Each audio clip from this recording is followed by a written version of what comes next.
Ты смотрел «Великолепный век»? Ну или хотя бы слышал? Дворец Топкапы — место интриг, яда и любви.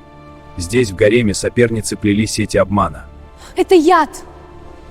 Но истинная любовь пробивалась сквозь тени. Хюррем, Ибрагим Паша, Дворец Топкапы, интриги, яд, любовь. Сериал посмотрели сотни миллионов человек по всему миру. Но вот в чем штука. Люди, которые делали этот сериал, они взяли реальную историю и смягчили ее. Убрали самые темные моменты, добавили романтики, сделали из живого человека красивую картинку. Реальный Сулейман был сложнее, глубже и, да, страшнее. Но в целом фильм отразил истинные моменты того времени, которые были нормой. Вся история в этом видео. Он казнил лучшего друга, с которым вырос. Лично приказал убить собственного сына. Писал стихи о любви ночами, пока днем подписывал смертные приговоры. Правил 46 лет. Его боялся Папа Римский. Французский король тайно просил у него защиты. И умер он в 71 год, в походном шатре, в осаде, на войне. Как и хотел. Вот это настоящий великолепный век. Поехали. 1494 год.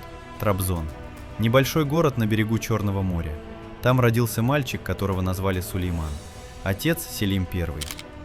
Прозвище Грозный. Не мудрый, не справедливый, именно Грозный. Человек, который за 8 лет правления казнил 7 из 8 своих великих визирей. 7 из 8. Один выжил. Наверное, просто повезло. Рос Сулейман в мире, где предательство было нормой, а доверие роскошью, которую не могли себе позволить даже члены одной семьи. Потому что в Османской империи существовал закон, негласный, но реальный. Когда новый султан приходил к власти, он убивал всех своих братьев, всех, чтобы не было конкурентов. Это называлось братоубийство, и это работало. Сулейману в каком-то смысле повезло, он был единственным сыном у своей матери, убивать некого, но атмосферу ты понимаешь. Сулейман учился всему – военному делу, праву, богословию, поэзии, золотых дел мастерству. Да, он умел работать руками.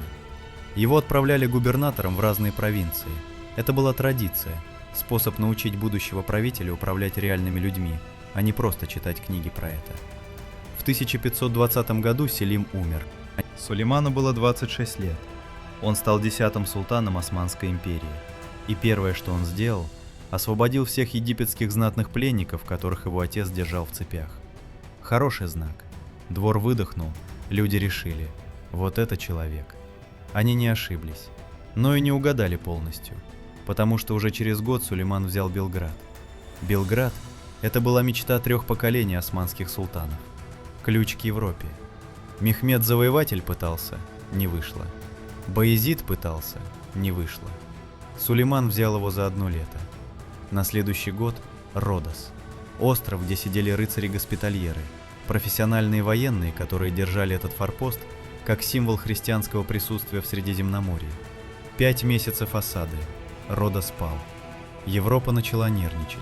А потом 1526 год. Венгрия. Поле у реки Дравы, местечко Мохач. Венгерское королевство было серьезной державой. Армия, рыцари, пушки. Битва длилась 2 часа. 2 часа, и Венгрия, как самостоятельное государство, перестала существовать. Венгерский король Лаиш II бежал с поля боя. Его лошадь поскользнулась на берегу реки, он упал. Утонул в болоте в собственных доспехах. Тело нашли через несколько месяцев. После Мохача по всей Европе появилось выражение, которое использовали еще 100 лет. Турки у ворот. Не метафора, реальный страх. 1529 год. Сулейман осадил Вену. Вена – это сердце Священной Римской империи, столица Габсбургов. Если бы она пала, карта Европы была бы другой. Вена устояла, но не потому, что была сильнее, просто начались ранние осенние дожди. Обозы с тяжелой артиллерией застряли в грязи на дорогах, пушки не успели вовремя. Один сезон дождей изменил историю континента. Папа Римский в панике называл Сулеймана антихристом в официальных письмах, а французский король Франциск I, тот самый, который воевал с императором Карлом V за гегемонию в Европе, тайно написал Сулейману, предложил союз. Христианский король просил защиту у мусульманского султана против другого христианского короля. Политика, она всегда была такой. За 46 лет Сулейман провел 13 крупных военных походов. Белград, Родос, Венгрия, Вена, Персия, Ирак, Северная Африка. Его флот хозяйничал в Средиземном море, в Красном море, доходил до берегов Индии. Но вот что важно понять. Европейцы называли его великолепным за блеск, за роскошь, за военные победы. Его собственный народ называл его иначе – кануни, законодатель. И это куда важнее всех его завоеваний. До Сулеймана Османская империя жила в правовом хаосе. Каждая провинция – свои законы, каждый судья – свое понимание справедливости. Коррупция была нормой жизни. Сулейман собрал лучших юристов и богословов. Они работали годами, спорили, переписывали, согласовывали. Результат – канун Нами. Единый свод законов для всей империи.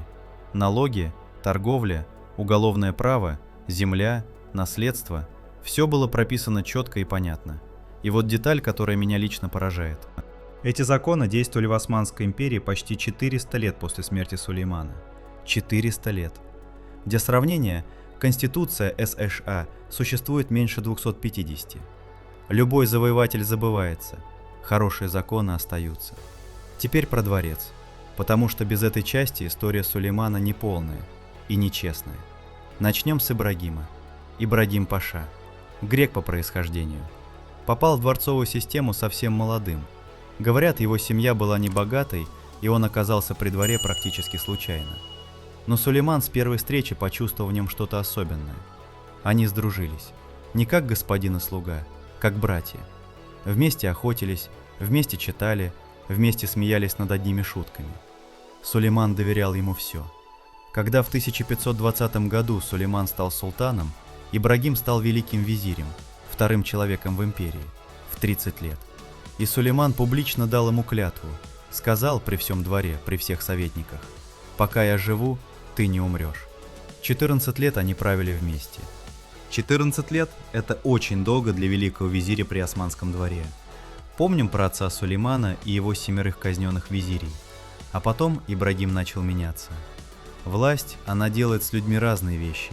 Иногда делает лучше, иногда хуже. Ибрагим начал называть себя в официальных документах султан. Это слово принадлежало только одному человеку.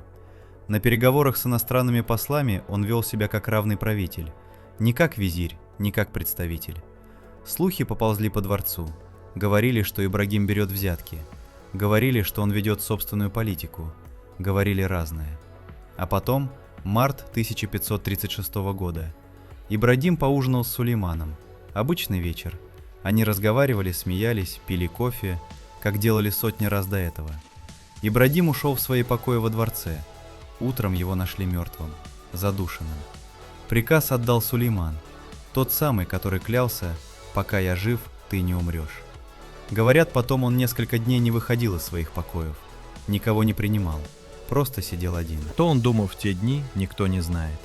Но следующие несколько лет Сулейман стал другим, более закрытым, более подозрительным. Это важно для понимания того, что случилось дальше. Хюррем. В сериале ее показывают коварной манипуляторшей, которая плетет интриги и управляет слабовольным султаном. Реальность тоньше. Хюррем попала в гарем совсем молодой девушкой. Откуда именно, историки спорят до сих пор. Одни говорят Украина, другие Польша, третьи Россия. Точно неизвестно. Ее назвали Хюррем, радостная. Говорят, она действительно умела смеяться так, что вокруг становилось светлее. Сулейман влюбился. Не как султан влюбляется в наложницу, по-настоящему. Он сделал то, чего не делал ни один османский султан до него за 200 лет. Он освободил ее и женился официально, по всем законам. Хюррем стала его законной женой. Весь двор был в шоке. Такого просто не бывало. Сулейман написал ей стихи. Не заказал придворному поэту, сам написал. Под псевдонимом Мухибби, любящий. Одно из стихотворений начинается словами, которые я сейчас прочитаю. «Моя весна, моя радость, мой день, моя возлюбленная, моя жизнь, мое вино, мой рай, мой свет». Это написал человек, у которого было 200 тысяч солдат и флот в 3 морях. Когда он был в походах, они писали друг другу письма. Эти письма сохранились. В архивах Стамбула они лежат до сих пор. Хюррем писала ему: «Разлука с тобой – это огонь, который не гаснет». Сулейман отвечал стихами. Пока он завоевывал Венгрию, она управляла дворцовыми делами. Принимала послов, вела переписку, раздавала благотворительность. Это была реальная сила, не декоративная. И вот здесь мы подходим к самому темному месту в этой истории. Мустафа, старший сын Сулеймана, не от Хюррем, от другой женщины. Умный, статный, опытный. Янычары его любили, а это значило очень много. Если янычары тебя любят, ты потенциальный следующий султан. Все при дворе понимали. Мустафа – наследник. Вопрос только когда. Хюррем хотела, чтобы трон получил ее сын Селим. Понятно почему.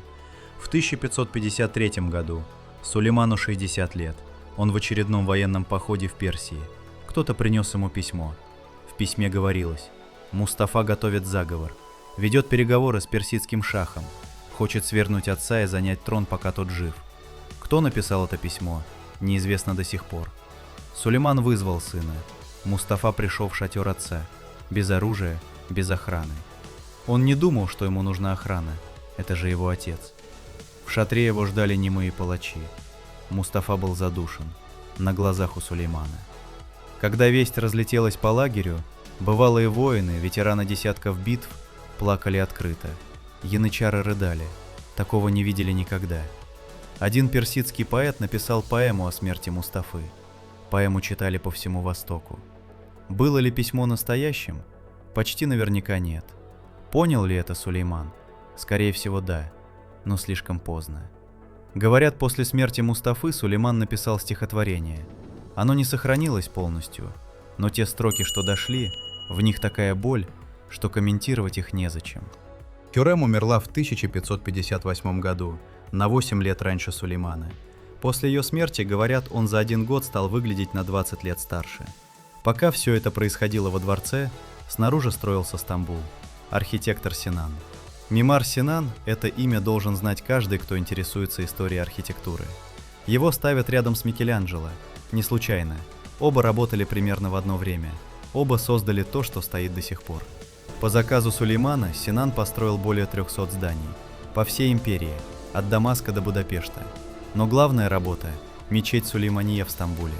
7 лет строительства, 4 минарета, купол, который кажется невесомым, как будто висит в воздухе сам по себе. Внутри такой свет, что первые посетители говорили: кажется, небо открылось. Когда в 1557 году мечеть осветили, Синан стоял рядом с Сулейманом. Султан долго молчал, смотрел на купол, потом сказал тихо: «Ты построил нечто, что переживет нас обоих». Он не ошибся. Мечеть стоит. Синан умер, Сулейман умер, а мечеть стоит. Рядом с ней 2 мавзолея – Сулеймана и Хюррем. Через стену друг от друга – даже после смерти рядом.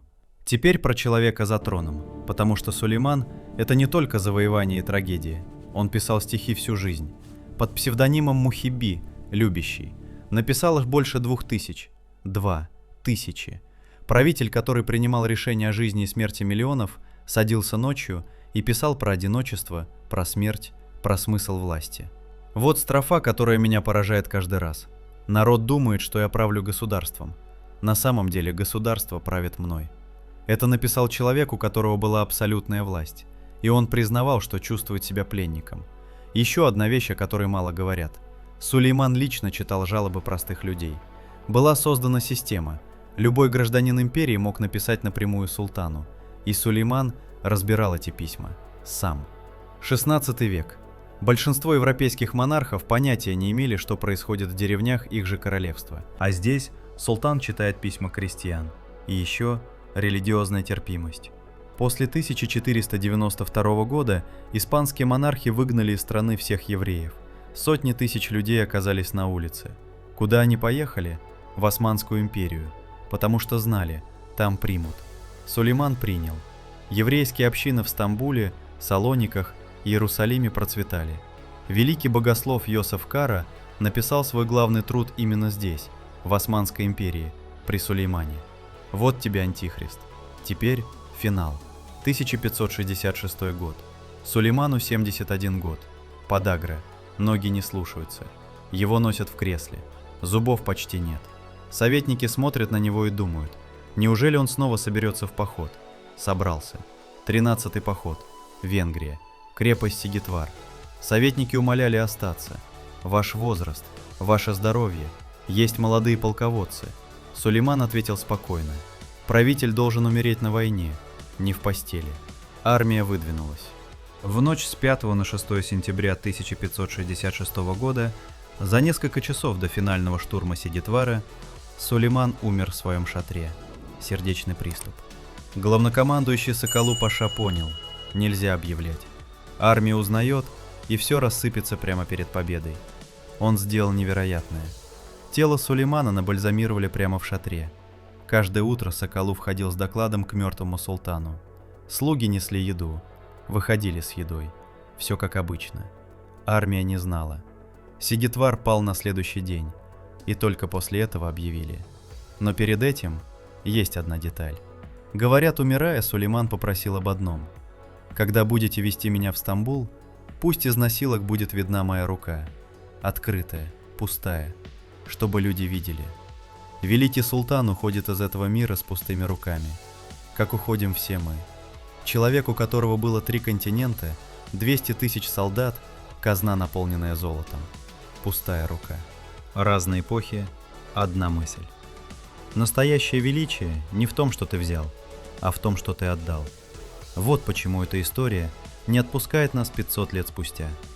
Сулейман был не богом и не чудовищем, он был человеком, который любил по-настоящему и предавал по-настоящему. Строил на века и разрушал одним приказом. Писал стихи о нежности и подписывал смертные приговоры тем, кого любил. В нем жило все сразу: величие и слабость, мудрость и слепота, сила и одиночество. Именно поэтому ни один сериал не передаст его полностью, потому что полный Сулейман слишком настоящий для экрана. Если ты досмотрел до этого места, спасибо. Это значит, история тебя зацепила. Поставь лайк, это помогает каналу делать такие видео. Серьезно, каждый лайк реально важен. Подпишись, впереди будет еще много таких людей. Людей, которых ты думал, что знаешь, но не знал. До встречи.